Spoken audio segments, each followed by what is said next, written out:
देवादिदेव भगवान महादेव शिव और जगत जननी मां जगदम्बा के चरणों में नमन करते हुए भी जहां तक मेरी आवाज पहुंच रही है सभी बच्चों को प्रणाम करता हूं। सनातन के सभी मानने वालों को बहुत बहुत धन्यवाद देता हूं।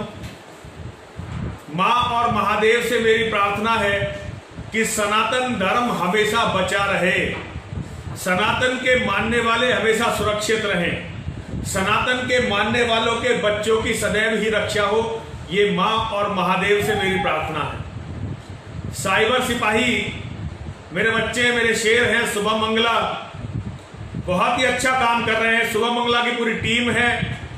जतिन गोयल हैं, आशीष जी हैं, विवेक भाटी हैं, विपिन जी हैं और भी बहुत सारे लोग हैं। आप लोगों को बहुत बहुत साधुवाद देता हूं।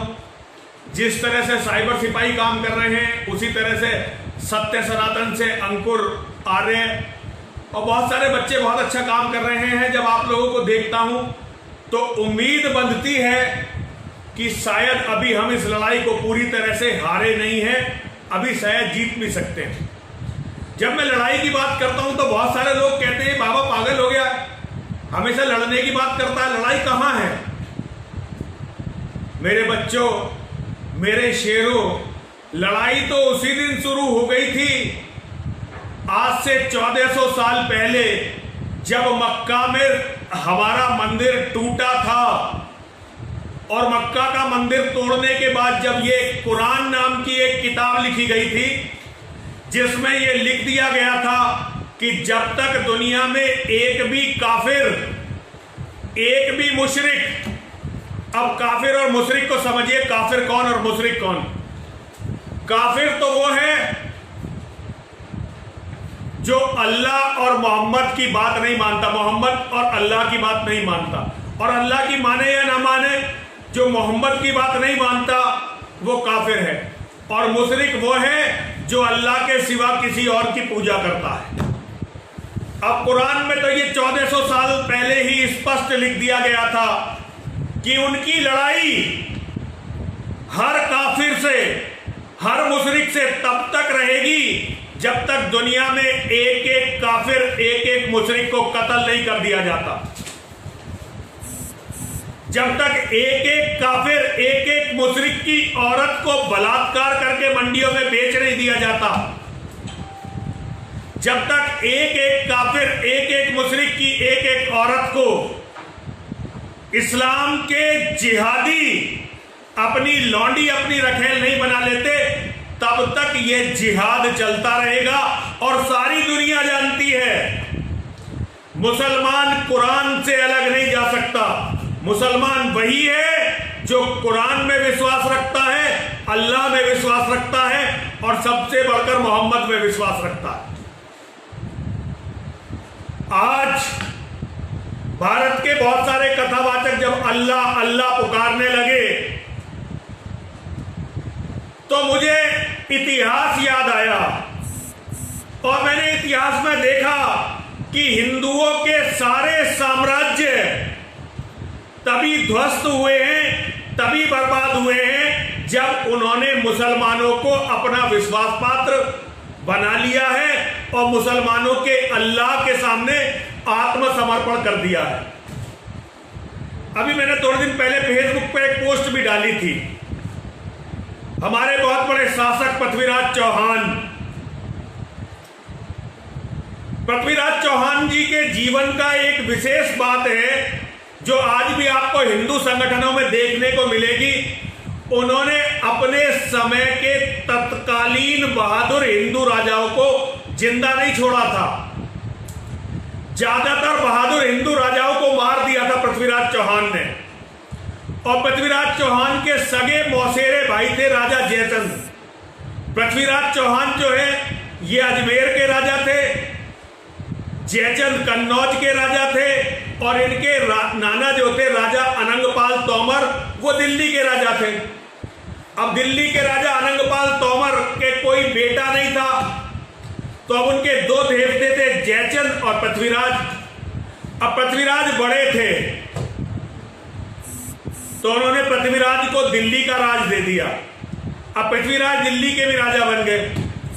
उसी समय मोहम्मद गौरी ने भारत पर आक्रमण किया। पृथ्वीराज चौहान उस समय ज्यादातर क्षत्रिय राजा हुआ करते थे, राजपूत बिरादरी के। तो भारत के ज्यादातर बहादुर राजाओं का कत्ल पृथ्वीराज चौहान पहले ही कर चुके थे।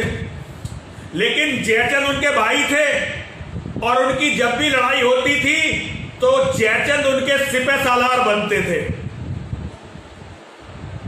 आपको जो मैं बात बता रहा हूं ना, ये आपको बहुत अजीब लगेगी, लेकिन ये बात 100% सत्य है।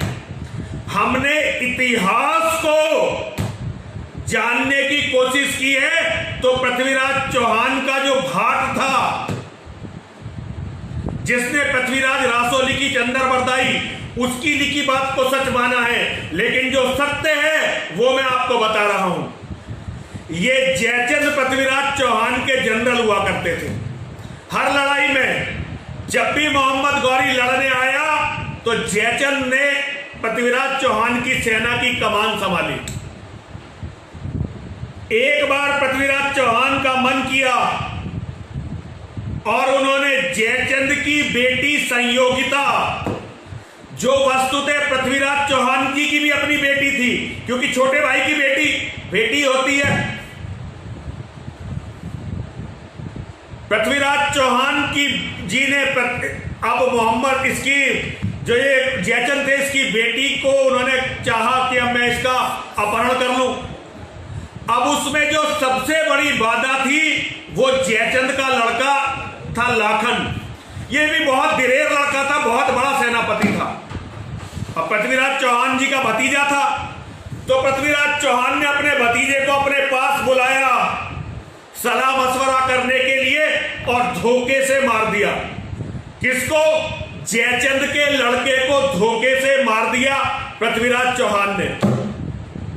और जब जयचंद के लड़के को मार दिया तो उसके बाद पृथ्वीराज चौहान ने संयोगिता, जो जयचंद की बेटी थी, पृथ्वीराज चौहान की उम्र थी उस समय लगभग 65 साल और संयोगिता की उम्र थी उस समय 13 साल। 13 साल अब अपहरण कर लिया संयोगिता का। जयचंद ने कसम खा ली कि मैं पृथ्वीराज चौहान को छोड़ूंगा नहीं, मैं हमेशा इसका वफादार रहा, इसका छोटा भाई रहा और इसके लिए लड़ता रहा, तो मैं इसे अब छोड़ूंगा नहीं। जब मोहम्मद गौरी ने फिर अटैक किया तो अब जयचंद पृथ्वीराज चौहान की सहायता के लिए नहीं आए। इतिहास की एक भी किताब ये नहीं बता सकती कि जयचंद ने पृथ्वीराज चौहान के खिलाफ लड़ाई लड़ी है। एक भी अपना सैनिक नहीं भेजा, लेकिन अब के पृथ्वीराज चौहान के साथ लड़ने के लिए खड़े नहीं हुए। और जब पृथ्वीराज चौहान के साथ लड़ने के लिए खड़े नहीं हुए तो पृथ्वीराज चौहान बहुत बुरी तरह हारे। और जितनी भी राजपूतों की बेटियां पृथ्वीराज चौहान जगह जगह से अपहरण करके छीन कर लाए थे, सारी बेटियों का संयोगिता सहित मुसलमानों ने वो दुर्गति करी कि आज तक भी इतिहास उस क्षण को रोता है जब पृथ्वीराज चौहान ने बार बार मोहम्मद गौरी को छोड़ दिया। मेरी समझ में हिंदुओं की ये कहानी नहीं आती। हिंदू क्यों मुसलमान को पकड़कर भी नहीं मारते और अपने भाइयों के साथ इतनी नाजायज हरकतें करते हैं। आप कह रहे होंगे ये बुड्ढा पागल हो गया, पता नहीं क्या बकवास कर रहा, पता नहीं क्या बता रहा है। लेकिन मैं आपको इतिहास के वो सत्य बता रहा हूं जिन्हें खोजने का प्रयास आपने नहीं किया है। परसों से खबर आ रही है कि माता वैष्णो देवी मंदिर का जो ट्रस्ट है, उन्होंने एक वहां बहुत बड़ा भवन बना रखा है।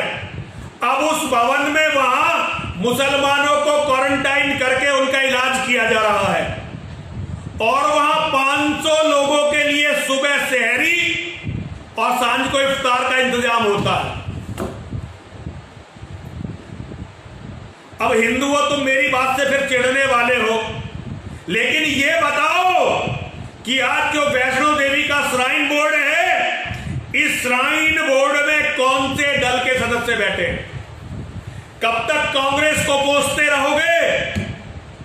कांग्रेस को मेरे जैसे लोगों ने, जो आरएसएस और मोदी के लिए सड़कों पर भिड़ते थे, हमने कांग्रेस को लगभग खत्म करके घर पे बैठा दिया था कांग्रेस के नेताओं को।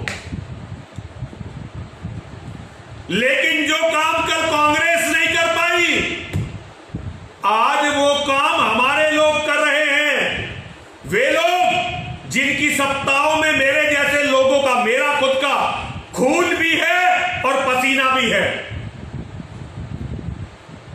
श्राइन बोर्ड, राज्यपाल श्राइन बोर्ड का अध्यक्ष होता है जम्मू कश्मीर का, और राज्यपाल कौन है? राज्यपाल बीजेपी का, आरएसएस का आदमी है। लेकिन हिंदुओं का चढ़ावा आ किसके काम रहा है? हिंदुओं का चढ़ावा केवल और केवल आज भी मुसलमानों के काम आ रहा है। आप जो अमरनाथ में चढ़ाते हैं, आप जो वैष्णो देवी में चढ़ाते हैं, वो आपका सारा का सारा चढ़ावा केवल जम्मू कश्मीर के विकास में और मुसलमानों की बेहतरी में लगता है। हिंदुओं को उससे कोई फायदा नहीं होता।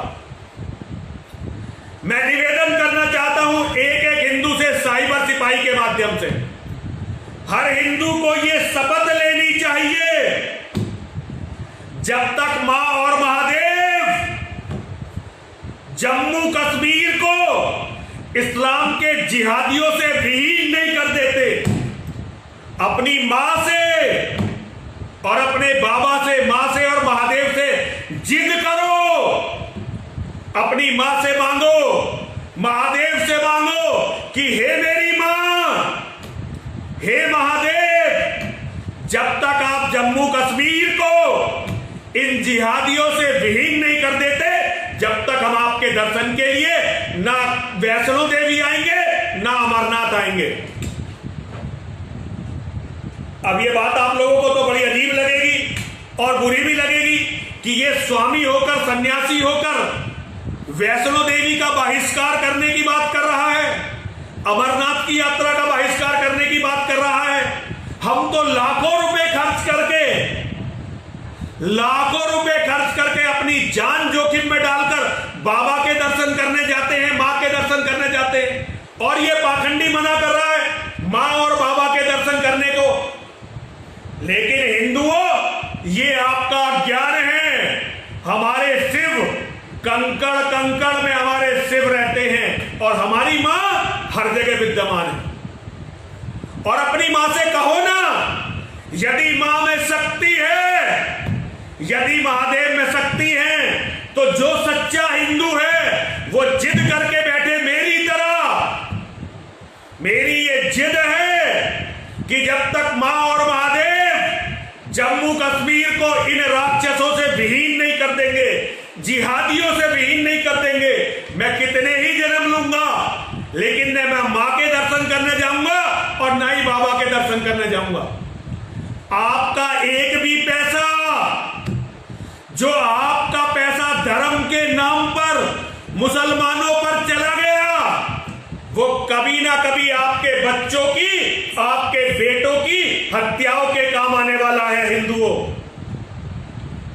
मेरी बातें बहुत अजीब होती हैं, ये मैं जानता हूं, लेकिन तुम मेरी बातों को याद रखना। जो भी लोग मेरी बात सुन रहे हैं, मेरी बात को याद रखें। अगर मैं झूठ बोल रहा हूं तो मां है और महादेव हैं, वो मुझे सजा देंगे।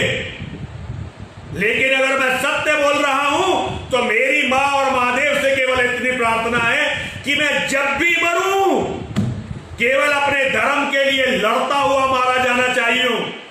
किसी अस्पताल में किसी बीमारी से मेरी कभी मौत ना हो। मैं जब भी मारा जाऊं, या तो जेल में सड़ता हुआ मारा जाऊं या जिहादियों से लड़ता हुआ मारा जाऊं। मेरे जीवन का केवल और केवल इतना लक्ष्य है। मैं हिंदुओं तुमसे केवल इतना कहना चाहता हूं, तुम लोग नेता बनाते हो। अरे कांग्रेस को किसने बनाया? कांग्रेस को कभी मुसलमानों ने बनाया था क्या? कांग्रेस को भी केवल और केवल हम हिंदुओं ने बनाया था। उस समय ज्यादातर मुसलमान, 99% से ज्यादा मुसलमान मुस्लिम लीग के साथ थे और सारे हिंदू गांधी और नेहरू को अपना भगवान से भी बड़ा मानते थे। वही हिंदू जो गांधी और नेहरू को भगवान से बड़ा मानते हैं, आज उनके पोते पड़पोते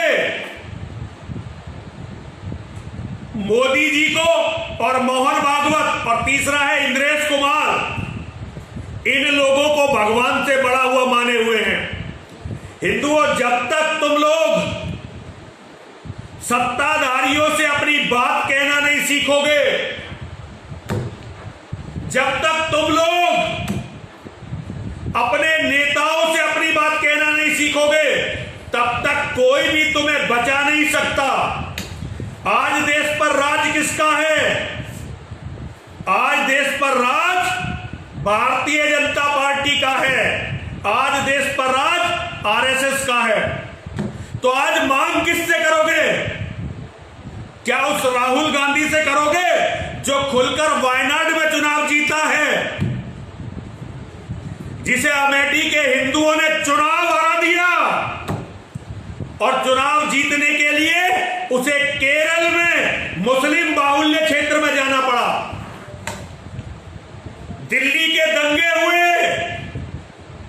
अब मुझे पता नहीं कितने लोग तुम में से वास्तव में पढ़े लिखे हैं, पता नहीं तुम में से कितने लोगों को पता है कि दिल्ली का प्रशासन और दिल्ली की पुलिस ये केंद्रीय गृह मंत्री के हाथ में है, केजरीवाल के हाथ में नहीं है। दिल्ली के दंगे हुए, मुसलमानों ने हिंदुओं के जनसंहार की, नरसंहार की कितनी बड़ी तैयारी कर रखी थी, ये सारी दुनिया ने देखा। साइबर सिपाही के मेरे बच्चों ने भी दिखाया, अंकुर ने भी दिखाया, मैं भी लगातार बोलता रहा। और उन दंगों में हमने देखा कि दिल्ली पुलिस के हेड कांस्टेबल रतन कुमार को केवल जिहादी औरतों ने मार डाला और बाद में आके किसी जिहादी ने उसकी खोपड़ी में गोली मार दी। लेकिन उनमें से एक भी जिहादन गिरफ्तार हुई क्या? एक भी जिहादन? कोई जिहादन गिरफ्तार नहीं हुई उनमें से, क्योंकि तुम लोग इसकी मांग केजरीवाल से करते रहे सोशल मीडिया पे। इतनी तो तुम्हारी हिम्मत ही नहीं हुई कि तुम इसकी मांग मोदी जी से और अमित शाह से करते। अब गलत दरवाजा खटखटाओगे तो तुम्हें मिलेगा क्या? और वैसे भी केजरीवाल को कट्टर हिंदुओं ने नहीं बैठाया, केजरीवाल को राजा बनाया मुसलमानों ने और धर्मनिरपेक्षों ने। हम जैसे कट्टर हिंदुओं ने तो जब भी वोट दिए केवल और केवल भाजपा को दिए। इस बार मैं वोट देने नहीं गया था 2019 के चुनाव में, क्योंकि हमारे यहाँ के जो सांसद हैं जनरल वीके सिंह, वो मेरे क्षेत्र में, दासना क्षेत्र में केवल और केवल मुसलमानों में आना जाना रखते हैं, क्योंकि मुसलमान उनकी बिरादरी के हैं, राजपूत हैं, वो भी राजपूत हैं। वोट से पहले, जीतने से पहले ये लोग धर्म की बात करते हैं और बाद में इनका जातिवाद इतना प्रबल हो जाता है कि ये अपनी जाति के मुसलमान को दूसरी जाति के हिंदू से अच्छा मानने लगते हैं। अब क्या कहें, कितने जख्म गिनवाए हिंदुओं। मुझे नहीं पता तुम मेरी बातों को किस तरह से लोगे, लेकिन मैं तुम्हें बताना चाहता हूं कि समस्या ये नहीं है कि नरेंद्र मोदी कितने दिन राज करेंगे। सवाल ये नहीं है कि आरएसएस कितनी बड़ी बड़ी बिल्डिंगें बना सकेगा। सवाल ये है कि 2029 में जब भारत का प्रधानमंत्री मुसलमान होगा तो तब तुम्हारे बेटों का, तुम्हारी बेटियों का, जो अभी अभी तुम्हारे घर में इतने इतने छोटे हैं ना, इतने छोटे छोटे बच्चे, इतनी छोटी छोटी बेटियां हैं, तब उनकी रक्षा कौन करेगा? जब भारत का प्रधानमंत्री मुसलमान होगा। और ये इसलिए होगा क्योंकि मोदी जी ने 6 साल पहले जब वो प्रधानमंत्री बने थे, उन्हें जनसंख्या नियंत्रण कानून, और कानून भी हल्का मोटा नहीं कि एक हल्का सा कानून ला दिया जिसे केवल हिंदू माने मुसलमान माने नहीं, डंडे के साथ चीन के जैसा एक कठोर जनसंख्या नियंत्रण कानून बनाना था, जिससे भारत में मुसलमानों की बढ़ती हुई ये जो विस्फोटक आबादी है ये रोकी जा सकती। एक बात बताओ, मैंने आज तक सरकार से मांग क्या की है? हिंदुओं मुझे ये बताओ कि मैंने आज तक सरकार से इसके सिवा क्या मांगा है कि सरकार एक भारत में कठोर जनसंख्या नियंत्रण कानून बनाए, कम से कम चीन के जितना कठोर, ताकि यहां मुसलमानों की आबादी रुक सके। इसके सिवा मैंने आज तक ना तो किसी नेता से कुछ मांगा है, ना ही किसी सरकार से मांगा।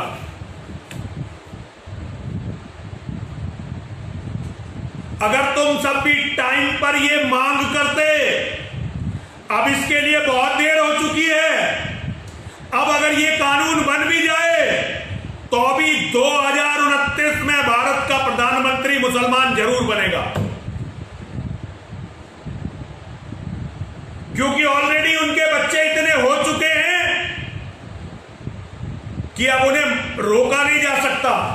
बहुत सारे लोग कहते हैं कांग्रेस ने इतने दिनों राज किया, आपको भी इंतजार करना चाहिए। मैं आपको एक बात बताता हूं, मैं तो इंतजार कर ही रहा हूं। मैं अपनी बात कहने के सिवा कुछ कर थोड़ी रहा हूं, लेकिन समय नहीं है तुम्हारे पास। हिंदुओं, तुम्हारे पास समय नहीं है, भारत की संस्कृति के पास समय नहीं है, हिंदुओं तुम्हारी सभ्यता के पास समय नहीं है, सनातन धर्म के पास समय नहीं है। समय है आज युद्ध स्तर पर खड़ा होने का और युद्ध स्तर पर अपने अस्तित्व की लड़ाई लड़ने का। ये समय जो हम नेताओं की चमचागिरी में खो रहे हैं, ये समय जो हम आज मजाक में खो रहे हैं, ये समय है जब हमें अपने बच्चों को बचाने की तैयारी करनी चाहिए थी। अभी गोरखपुर की एक टीचर, मुसलमान टीचर, वो ऑनलाइन बच्चों को पढ़ा रही थी। उसने लिख दिया कि पाकिस्तान मेरी मातृभूमि है। आप सारे लोग देख रहे होंगे, पाकिस्तान की प्रशंसा करनी शुरू कर दी एक छोटी सी प्राइमरी की टीचर ने। अभी मोदी जी ने इंदौर में बड़ी वीआईपी सुविधाओं के साथ मुसलमानों का 14-15 आदमियों का एक दल था, उसको क्वारंटाइन करके ठीक करवाया। और जब वो बाहर आए तो उनका छोटा सा बच्चा कह रहा था, हम मोदी को मारेंगे। ये संस्कार है उनके, उनका हर आदमी तुम्हारे विनाश के लिए अड़ा हुआ है, लेकिन तुम्हारे सारे के सारे संत, एक आध को छोड़ दो तो ज्यादातर एक भी संत मैंने अभी ऐसा नहीं देखा जिसने इस्लाम के जिहाद के खिलाफ बिगुल फूंका हो, बल्कि बहुत सारे तो उन्हें कथाओं में बैठाने लगे, अपने कार्यक्रमों में साथ लाके बैठाने लगे, उनके साथ लगने लगे। और फिर कहोगे ये जो इनके आरएसएस के बड़े बड़े जो संत हैं, प्रोजेक्टेड संत, जो कभी आरएसएस के प्रचारक भी रहे हैं, अगर उनके कार्यक्रम देखोगे तो उनके मंच पे तुम्हें कोई ना कोई मुसलमान जरूर मिलेगा। इतना गिर गया हिंदू कि अपने धार्मिक कार्यक्रम करता है तब भी मुसलमान को बुलाता है, और वो मुसलमान गाय खाकर आता है और हिंदुओं के उस धार्मिक आयोजन की सारी पॉजिटिव ऊर्जा को खत्म कर देता है। लेकिन अब हमारा संबंध भगवान से नहीं रहा, अब हमारा संबंध केवल इतना रह गया है कि हमारे राजनीति के आका खुश होने चाहिए।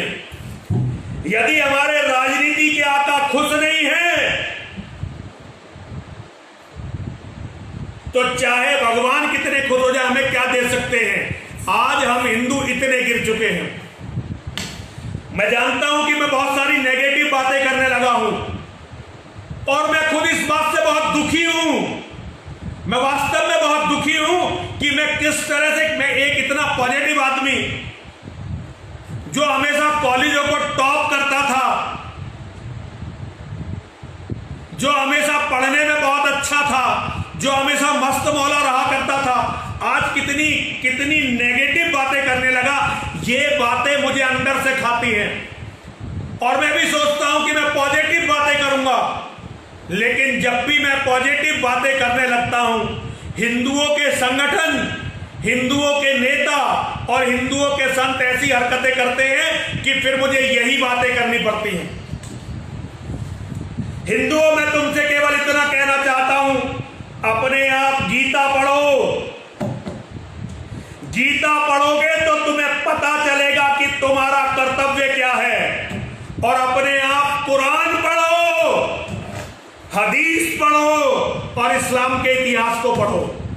कुरान पढ़ोगे तो तुम्हें पता चलेगा कि कुरान में तुम्हारे बारे में लिखा क्या है। मैं सच बोल रहा हूं कि झूठ बोल रहा हूं। जब तुम कुरान पढ़ोगे तब तुम्हें यह पता चलेगा कि कुरान में तुम्हारे कत्ल का आदेश लिखा हुआ है कि नहीं लिखा हुआ है।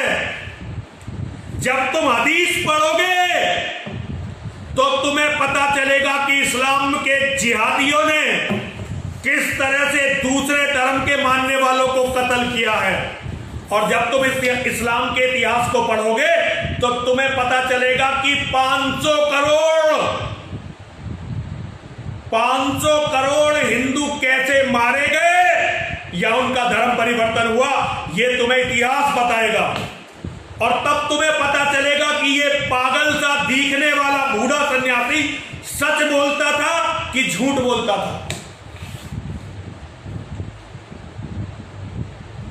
एक बात मेरी याद रखना, तुम्हारे बच्चों को केवल तुम बचा सकते हो, केवल तुम बचा सकते हो। और इसके लिए सबसे पहले तुम्हें अंधभक्ति नाम की बीमारी से निकलना पड़ेगा। अंधभक्ति नाम की जो बीमारी होती है ना, उस बीमारी को छोड़ना पड़ेगा। हर चीज को गीता और कुरान की कसौटी पर कसना पड़ेगा। जब कोई नेता अजान सुनकर भाषण रोके तो तुम्हें यह पूछना पड़ेगा कि तू हमारा नेता है या इनका नेता है। और जब कोई कथावाचक अल्लाहू अल्लाहू करने लगे तो तुम्हें उसे बताना पड़ेगा, जैसे शुभम मंगला बता रहे हैं, जैसे अंकुर आर्य बता रहे हैं, जैसे आयुषी राणा बता रही हैं, जैसे प्रवीण ठाकुर बता रहे हैं, जैसे सुदर्शन चैनल के सुरेश चौहान जी बता रहे हैं। तुम्हें यह बताना पड़ेगा कि अरे कथावाचक, अरे पाखंडी बूढ़े, क्या तुझे पता भी है कि ये अल्लाह कौन है और इस अल्लाह ने 1400 साल में हमारे साथ किया क्या है।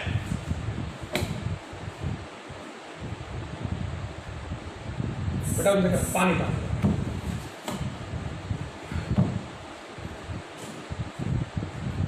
अब बोलने की ऊर्जा नहीं है मेरे में ज्यादा। मैं केवल इतना कहना चाहता हूं, हिंदुओं, गीता को पढ़ो, बल्कि गीता में खो जाओ। केवल गीता को पढ़ो नहीं, गीता में खो जाओ और कुरान को पढ़ो और ये जानो कि तुम्हारा दुश्मन कौन है और दुश्मन तुम्हारे साथ क्या करने वाला है। मैं किसी नेता की बुराई नहीं करना चाहता। बहुत सारे लोग कहते हैं कि मैं केवल बीजेपी की बुराई करता हूं, कांग्रेस की बुराई नहीं करता। कभी मेरे जिले में आकर मोदी सरकार के आने से पहले के अखबारों को खंगाल कर देखो, पश्चिमी उत्तर प्रदेश के। मैंने अपनी जवानी में 31 बार जेल काटी है कांग्रेस से, मुलायम सिंह से और मायावती से लड़ते हुए, और 100 से ज्यादा रात मैंने हवालात में बिताई है इन लोगों से लड़ते हुए। लेकिन इन लोगों को मैं अपना मित्र नहीं मानता, इन लोगों को मैं अपना शत्रु मानता हूं। और मैं ये मानता हूं कि मेरे जैसे कट्टर हिंदुओं पर भरोसा करके हिंदुओं ने इन सबको राजनीतिक वनवास पर भेज रखा है। ये लोग अगर पुनर्जीवित होंगे तो केवल और केवल इस कारण होंगे कि हमने इनकी जगह जिन्हें राजा बनाया, हमने इनकी जगह जिन्हें राजगद्दी दी, वो भी मुसलमानों की कौली भरने लगे और उन्होंने भी सनातन धर्म से धोखा किया। वीर सावरकर ने इस चीज को बहुत पहले देख लिया था। वीर सावरकर ने कहा था कि आज जो कांग्रेस है एक दिन ये मुस्लिम लीग बन जाएगी, और जो आज का जनसंघ है एक दिन कांग्रेस बन जाएगा। आज वही हो चुका है।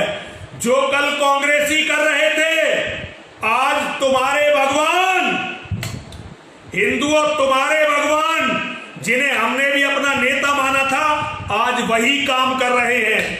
आज जरूरत है इनको बताने की, क्योंकि तुम्हारे पास दूसरा संगठन खड़ा करने का समय नहीं है अब, और ना ही कोई दूसरी राजनीतिक पार्टी खड़ी की जा सकती है। केवल और केवल बीजेपी और आरएसएस को सुधारना, केवल और केवल आरएसएस और बीजेपी को सुधारकर उन्हें यह ध्यान दिलवाना कि तुम हमारे थे, हमारे रहोगे तो ठीक रहोगे, वरना हमारा नाश तो बाद में होगा, पहले तुम्हारा नाश हो जाएगा। यह कहना इनसे बहुत जरूरी है। मैंने आज तक कोई संगठन बनाने की बात नहीं की, मैंने आज तक किसी राजनीतिक पार्टी को सपोर्ट करने की बात नहीं की, और उसका कारण है मैं ये अच्छी तरह से जानता हूं कि अब ना तो कोई दूसरी राजनीतिक पार्टी बनाने का समय है और ना ही कोई दूसरा हिंदू संगठन खड़ा करने का समय है। लेकिन इन लोगों को भी ये बताने का समय है कि हम सब जानते हैं, हम सब समझते हैं और हम समय पर प्रतिक्रिया भी दे सकते हैं। मेरे में इससे ज्यादा बोलने का स्टेमिना नहीं है। मेरे बेटे ने, शुभम ने मेरे से कहा था कि 1 घंटे बोलना है, लेकिन मेरे में इतना स्टेमिना बचा नहीं है। अब थोड़ा बहुत जो स्टेमिना बचा है उसे अब मैं पॉजिटिव कामों में लगाना चाहता हूं। जैसे आजकल मैं मां का और महादेव का यज्ञ कर रहा हूं। जब मैं मां और महादेव का यज्ञ करता हूं तो मैं आपको बताना चाहता हूं कि मैं मां और महादेव से मांगता क्या हूं।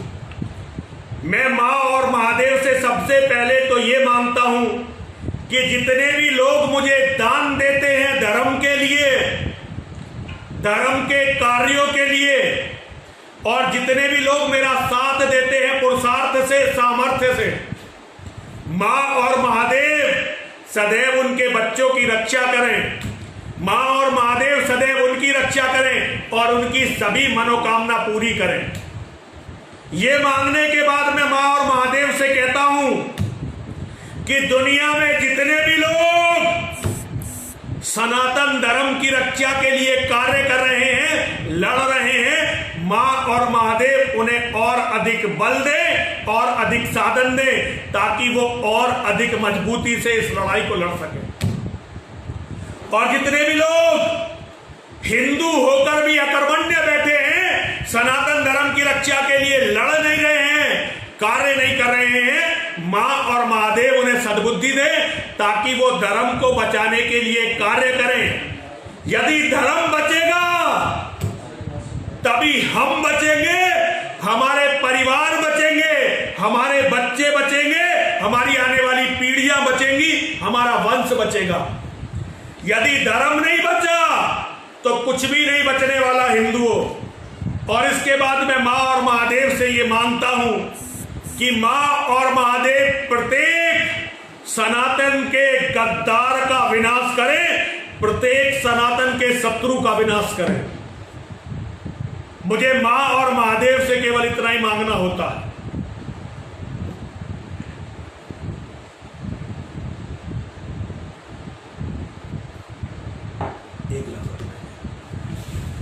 मुझे मां और महादेव से केवल इतना ही मांगना होता है। मेरे बच्चों, मेरे शेरों, तुम मुझे कुछ भी कहो, कितनी ही गालियां दो, कितना ही बुरा भला करो, मुझे इसका कोई फर्क नहीं पड़ने वाला है। अब मैं इस स्थिति में पहुंच गया हूं कि मुझे ना तुम्हारी प्रशंसा से कोई फर्क पड़ता है, ना तुम्हारी गालियों से कोई फर्क पड़ता है, लेकिन मैं केवल इतना चाहता हूं कि ये देश, ये धरती केवल और केवल तुम्हारी और तुम्हारे बच्चों की हो। हिंदुओं कितनी गाली मुझे दो, लेकिन फिर भी मैं तुम्हारे दान पर आश्रित सन्यासी हूं। मैं केवल मां और महादेव से तुम्हारा भला मांगता हूं। मैं केवल मां और महादेव से यही मांगता हूं कि सभी हिंदुओं के बच्चे बचने चाहिए, सभी हिंदुओं के बच्चे रहने चाहिए। हमारे लोगों के धर्म को समझने में अंतर हो गया। मैंने एक मंत्र पढ़ा, मेरे गुरुजी ने मुझे बताया था और मैं सबको बताता हूं। मैं जब भी कोई पूजा शुरू करता हूं तो इस मंत्र से करता हूं। माता च पार्वती देवी, पिता देवो महेश्वरा, बांधवा शिव भक्ताश्च स्वदेशो भुवन त्रियम। देवादिदेव भगवान महादेव शिव हम सबके पिता हैं। जगत जननी मां जगदम्बा हम सबकी माता हैं। दुनिया में जितने भी शिव भक्त हैं, हम सब आपस में एक दूसरे के भाई बहन हैं। कोई जातिवाद नहीं, कोई वर्णवाद नहीं, केवल शिव भक्त होना ही किसी भी व्यक्ति के, जो भी शिव का भक्त है, जो भी शक्ति का भक्त है, वो मेरा भाई है। ये काफी है, चाहे वो किसी बिरादरी का हो, किसी राजनीतिक दल का, कहीं का भी हो। आज यदि गलत है तो मां उसे सद्बुद्धि दे, ठीक करे, और यदि वो विश्वासघाती है, धर्म का गद्दार है, तो मां उसका विनाश कर दे। और मैं तो भारत माता को भी नहीं मानता। भारत माता हम जैसे लोगों की नपुंसकता का परिणाम है, वरना हमारे लिए तो पृथ्वी माता, धरती माता हुआ करती थी। और आर्यव्रत, जो हमारे देश का सबसे प्राचीन नाम है, आर्यव्रत में पूरी पृथ्वी थी। कल यदि मां और महादेव ने पराक्रम दिया, कल यदि मां और महादेव ने सद्बुद्धि दी, यदि मां और महादेव ने अपने भक्तों को शक्ति दी, तो हो सकता है कल ये धरती फिर से हमारी हो। मैं तो बहुत आशावादी हूं, मेरी बातें निराशावादी लगती हैं, लेकिन मैं बहुत आशावादी, और मैं जानता हूं कि एक दिन सनातन के सभी शत्रुओं का विनाश होगा। एक दिन सनातन के सभी शत्रुओं का विनाश होगा, लेकिन वो इतना आसान नहीं होगा। उसके लिए हमें बलिदान देने पड़ेंगे, क्योंकि बलिदान ही किसी कौम का असली बल होता है। आज की मेरी बात इतनी ही है। कहना बहुत होता है, सुनना बहुत होता है, लेकिन अब बहुत ज्यादा चीखने चिल्लाने का स्टेमिना बचा नहीं है मुझ में। लेकिन मेरे बच्चों, मैं तुमसे केवल और केवल इतना चाहता हूं कि तुम अपने परिवार को बचा लो, अपने परिवार को बचा लो, अपने परिवार को बचा लो, अपनी बेटियों को बचा लो, अपने बेटों को बचा लो, अपने आने वाली पीढ़ियों को बचा लो। हर हर